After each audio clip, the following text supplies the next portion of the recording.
ಭಾರೀ ಪೈಪೋಟಿಯಿಂದ ಕೂಡಿದ್ದ ಅರಸೀಕೆರೆ ನಗರಸಭೆಯ 8 ವಾರ್ಡ್ಗಳಲ್ಲಿ ನಡೆದ ಉಪಚುನಾವಣೆಯಲ್ಲಿ ಕಾಂಗ್ರೆಸ್ ಪಕ್ಷದ ಯುವರಾಜ್, ದರ್ಶನ್, ಅವಿನಾಶ್, ರೇವಣ್ಣ, ಯೋಗೇಶ್, ಪಲ್ಲವಿ, ಗುಲ್ಜಾರಾ ಬಾನು ಹಾಗೂ ಪಕ್ಷೇತರ ಅಭ್ಯರ್ಥಿಯಾಗಿ ಇಮ್ರಾನ್ ಖಾನ್ ಗೆಲುವು ಸಾಧಿಸಿ ಕಾಂಗ್ರೆಸ್ ಪತಾಕೆಯನ್ನ ಹಾರಿಸಿದ್ದಾರೆ.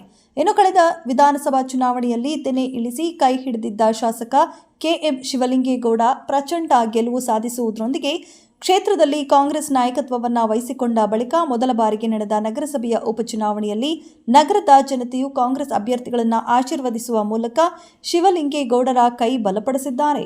ಇನ್ನು ನೂತನವಾಗಿ ಗೆಲುವು ಸಾಧಿಸಿರುವ ಎಲ್ಲ 8 ಮಂದಿಯೂ ಸಹ ನಗರಸಭೆಗೆ ಹೊಸ ಮುಖಗಳಾಗಿರುವುದು ವಿಶೇಷ. ಚುನಾವಣೆಯ ಫಲಿತಾಂಶ ಹೊರಬೀಳುತ್ತಿದ್ದಂತೆ ಶಾಸಕ ಕೆಎಂ ಶಿವಲಿಂಗೇಗೌಡ ನೇತೃತ್ವದಲ್ಲಿ ವಿಜಯೋತ್ಸವ ಆಚರಿಸಿದ ನೂತನ ಸದಸ್ಯರು, ಕಾಂಗ್ರೆಸ್ ಮುಖಂಡರು ಹಾಗೂ ಕಾರ್ಯಕರ್ತರು ಪಟಾಕಿ ಸಿಡಿಸಿ ಪರಸ್ಪರ ಸಿಹಿ ತಿನ್ನಿಸುವ ಮೂಲಕ ತಮ್ಮ ಸಂತಸವನ್ನ ಹಂಚಿಕೊಂಡರು. ಈ ಸಂದರ್ಭದಲ್ಲಿ ಸುದ್ದಿಗಾರರೊಂದಿಗೆ ಶಾಸಕ ಕೆಎಂ ಶಿವಲಿಂಗೇಗೌಡ ಮಾತನಾಡಿ, ನಮ್ಮ ಕ್ಷೇತ್ರದ ಜನತೆ ಪ್ರತಿಭಾವಂತರಿದ್ದು ಅಭಿವೃದ್ಧಿ ಪರ ನಿಲುವು ಹೊಂದಿರುವುದರಿಂದ ಕಳೆದ ವಿಧಾನಸಭೆ ಚುನಾವಣೆಯಲ್ಲಿ ನನ್ನ ಗೆಲುವು ಸೇರಿದಂತೆ ಈಗ ನಡೆದಿರುವ ನಗರಸಭೆಯ ಉಪಚುನಾವಣೆಯ ಫಲಿತಾಂಶ ಸಾಕ್ಷಿಯಾಗಿದೆ. ನಮ್ಮ ಅಭ್ಯರ್ಥಿಗಳ ಗೆಲುವಿಗೆ ಆಶೀರ್ವದಿಸಿರುವ ನಗರದ ಜನತೆಗೆ ನಗರದ ಅಭಿವೃದ್ಧಿಯ ಮೂಲಕವೇ ಕೃತಜ್ಞತೆ ಸಲ್ಲಿಸುವುದಾಗಿ ಭರವಸೆ ನೀಡಿದರು.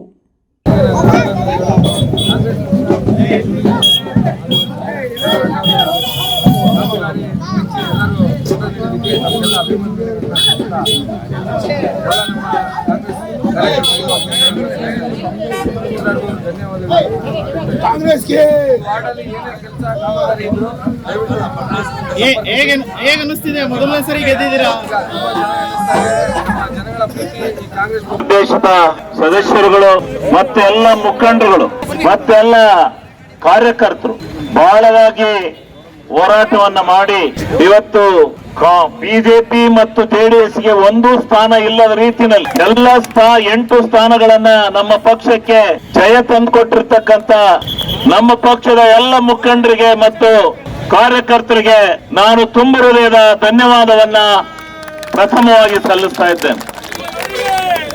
ಮತ್ತು ಎಷ್ಟೇ ಒತ್ತಡದ ಮಧ್ಯೆಯೂ ಕೂಡ ಅರಸೀಕೆರೆ ತಾಲೂಕಿನ ನಗರದ ಮತದಾರರು ನಾವು ಮಾಡಿರ್ತಕ್ಕಂಥ ಅಭಿವೃದ್ಧಿ ಕಾರ್ಯಗಳನ್ನ ಮೆಚ್ಚಿ ಎಷ್ಟೇ ಜಿಜ್ಞಾಸೆ ಬಂದರೂ ಕೂಡ ನಮ್ಮ ಪರವಾಗಿ ಎಲ್ಲಾ ಸ್ಥಾನಗಳನ್ನ ನಮ್ಮ ಪಕ್ಷಕ್ಕೆ ತಂದುಕೊಟ್ಟಿರ್ತಕ್ಕಂಥ ಮತದಾರ 8 ವಾರ್ಡಿನ ಮತದಾರ ಬಂಧುಗಳಿಗೆ, ಇದಕ್ಕೆ ಸಹಕರಿಸಿರ್ತಕ್ಕಂಥ ನಗರದ ಎಲ್ಲ ಮತದಾರ ಬಂಧುಗಳಿಗೆ, ನಾಗರಿಕ ಬಂಧುಗಳಿಗೆ ನಾನು ತುಂಬ ಹೃದಯದ ಧನ್ಯವಾದವನ್ನ ಈ ಸಂದರ್ಭದಲ್ಲಿ ಸಮರ್ಪಣೆ ಮಾಡ್ತಾ ಇದ್ದೇನೆ. ಯಾಕೆ ಬಂತು ಈ ಚುನಾವಣೆ ಬರಬೇಕಾಗಿದ್ದು ಇನ್ನು 1 ವರ್ಷ 10 ತಿಂಗಳಿತ್ತು, 1 ವರ್ಷ 2 ತಿಂಗಳೇನೋ ಇದೆ.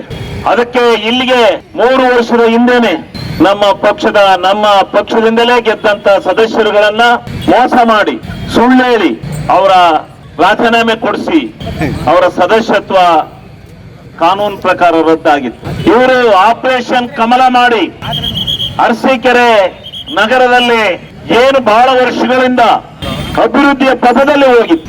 ಮೊದಲು ಪುರಸಭೆ ಇತ್ತು, ನಾನು ಶಾಸಕನಾಗೋದಕ್ಕಿಂತ ಮುಂಚಿತವಾಗಿ ಅರಸೀಕೆರೆ ಪುರಸಭೆ ಆಗಿತ್ತು. ಇದನ್ನು ಹೋರಾಟ ಮಾಡಿ ನಗರಸಭೆಯನ್ನು ಮಾಡಿಸಿಕೊಂಡು ಬಂದೆ. ಅದಾದ ಮೇಲೆ ಅರಸೀಕೆರೆಗೆ ಕುಡಿಯಕ್ಕೆ ನೀರಿರಲಿಲ್ಲ. ಹೇಮಾವತಿ ನದಿಯಿಂದ ದೊಡ್ಡ ಪ್ರಮಾಣದ ಕುಡಿಯುವ ನೀರಿನ ಯೋಜನೆಯನ್ನ ತಂದುಕೊಟ್ಟು ಅರಸೀಕೆರೆ ನಗರದ ಎಲ್ಲ ಬೀದಿಗಳಿಗೆ ಕೆಲವು ಕಾಂಕ್ರೀಟ್ ರಸ್ತೆ ಮತ್ತು ಕೆಲವು ಡಾಂಬರೀಕರಣದ ರಸ್ತೆಯನ್ನು ಮಾಡತಕ್ಕಂತ ಪ್ರಾಮಾಣಿಕ